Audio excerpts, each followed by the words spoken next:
बिस्मिल्लाहिर्रहमानिर्रहीम, अस्सलाम वालेकुम। उम्मीद है आप ठीक होंगे। यूरोप को हम बहुत सारे हिस्सों के तनासुर में देखते हैं, बस यूरोपियन यूनियन, शेंजन हिस्सा और नॉन शेंजन एरिया। और ये कतई नहीं है कि यूरोप बहुत डेवलप्ड है।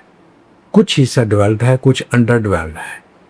अंडर डेवलप्ड कंट्रीज जो हैं यूरोप के, उसमें वीज़ा कदरे आसान है, और स्पेशली पाकिस्तानियों के लिए वहाँ बड़ी अच्छी अपॉर्चुनिटीज़ है।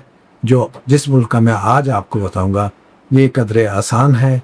इसमें मैं ये भी क्यों बताऊंगा, ये क्यों कह रहा हूँ कि ये कदरे आसान है, इसकी डिटेल में आपको इस वीडियो में बताऊंगा। इसलिए आपसे गुजारिश है कि तवज्जो से और पूरी वीडियो देखिए, ताकि आपको मुकम्मल तौर पे समझ आ जाए।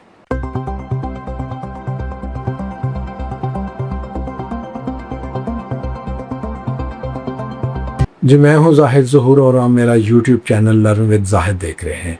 जिस मुल्क की बात कर रहे हैं वो है यूरोप का मुल्क सर्बिया।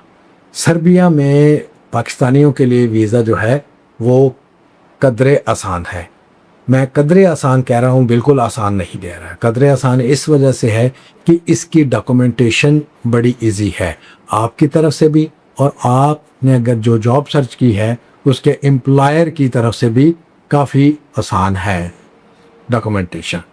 लेकिन आपको मैं ये बताऊं कि आपका वीज़ा जो है वो डी कैटेगरी का वीज़ा इनिशियली जो है वो सबको मिलता है, और ये 6 मंथ का होता है। लोग जो समझते हैं कि इनिशियली स्टार्ट में ही आपको 2 साल या 3 साल का वीज़ा मिल जाता है, तो ऐसा पॉसिबल नहीं होता। पहले आपको डी कैटेगरी का वीज़ा मिलता है, और वो 180 दिन यानी कि तकरीबन 6 माह बनते हैं, 6 माह का वीज़ा मिलता है।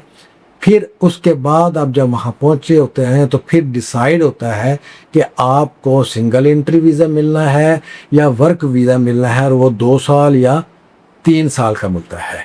इसलिए आप पहले 6 माह का वीज़ा लेकर डी कैटेगरी का सर्बिया जाएं, और फिर वहाँ पे उसको कन्वर्ट करवाएं परमानेंट वीज़ा में या सिंगल एंट्री वीज़ा में। अब मैं आपको अपने लैपटॉप की स्क्रीन पे ले जाऊँगा, और सर्बिया की जो गवर्नमेंट की ऑफिशियली साइट है फॉरेन अफेयर्स की, उस पे आपको दिखाऊंगा कि क्या क्या रिक्वायरमेंट है और किस तरह है। और इसमें सबसे अहम चीज़ मैं आपको बताऊंगा कि अगर आपको कहीं से भी वीज़ा मिलता है तो लोग परेशान होते हैं, हमारे दोस्त, हमारे भाई, कि ये वीज़ा असल है, इसमें कैसे वेरीफाई करें। तो उन्होंने बहुत अच्छा दिया हुआ है कि पासपोर्ट का नंबर और वीज़ा नंबर डालेंगे आपको पता चल जाएगा। वो भी मैं आपको लैपटॉप की स्क्रीन पे दिखाऊंगा। अब है फ़ीस की बात। जब आप वहाँ पहुँच जाते हैं, आपको 2 साल या 3 साल का वीज़ा मिल जाता है, तो आपने 3 किस्म की फ़ीस वहाँ जमा करवानी होती है। एक वीज़ा फ़ीस, एक टेम्परेरी रेजिडेंशियल फ़ीस, और उसका सबूत, प्रूफ देना होता है कि मैं यहाँ स्टे करूँगा। और तीसरा, आप वहाँ पे सिक्योरिटी के हवाले से इंश्योरेंस फीस आप इंश्योरेंस जो प्रीमियम है वो जमा करवाते हैं। और ये आपने किसी बंदे को जमा नहीं करवाना, ये आपने इमिग्रेशन सेंटर में उनको गवर्नमेंट के अदारे को जमा करवानी है। इसलिए इसमें किसी किस्म के फ्रॉड की गुंजाइश नहीं होती, वो आप प्रॉपरली ऑफिशियली सबमिट करते हैं। जी, ये आपके सामने लैपटॉप की स्क्रीन आ गई। आपने लिखना क्या है, E Serbia portal for foreign nationals. ये आप लिख के क्लिक करेंगे तो आपके सामने ये वाला इंटरफेस आ गया। आपने इसको देखना है, और ये देख ले, बड़ा इजी है। कि आपने थर्ड जो है visa requirement ministry of foreign affairs, आपने इसको क्लिक करना है। जब इसको आप क्लिक करेंगे, ये नीचे अप्लाई फॉर वीज़ा वगैरह सारी चीज़ें आपको यहाँ से मिल जाएंगी। तो आपके पास ये सामने स्क्रीन आ गई, और ये बड़ा क्लियर देखें, Republic of Serbia ministry of foreign affairs, यानी कि उनकी सरकारी वेबसाइट है। यहाँ पे इनकी लैंग्वेज है, ये इंग्लिश मैंने की है कि ये इंग्लिश लैंग्वेज आपके सामने आएगा। अभी मैं बता रहा था कि वीज़े की रिक्वायरमेंट क्या है।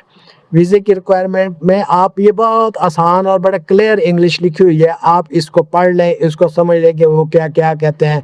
शेंजन के लिए, ईयू के लिए यहाँ से क्या है, और ये सारी डिटेल है।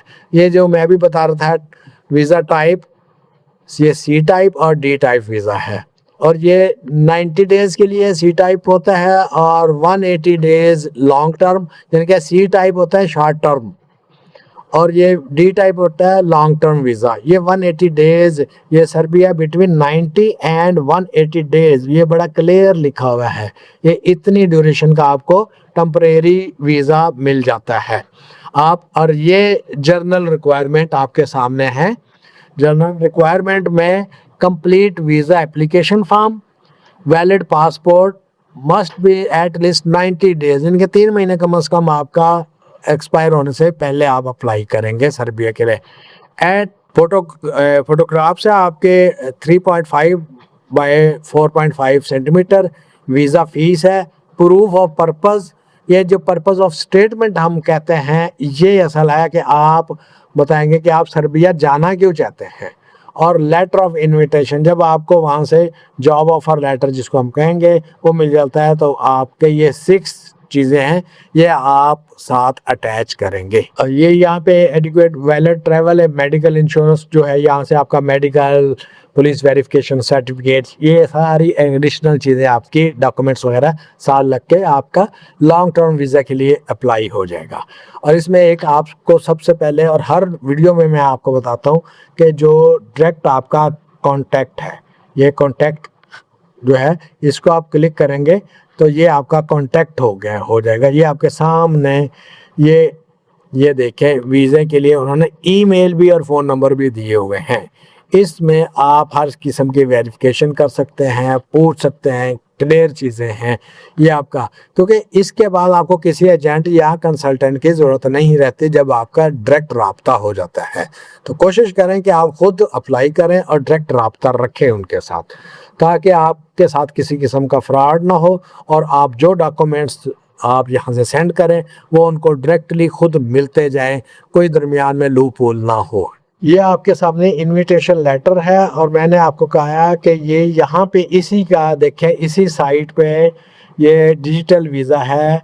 यहाँ आपने उसकी वैलिडेशन अगर चेक करनी है कि ये ओरिजिनल है तो ये बहुत इजी है। यहाँ आप अपना पासपोर्ट नंबर डालेंगे और ये वीज़ा सीरियल नंबर, जब वीज़ा लगता है तो उसका एक सीरियल नंबर होता है।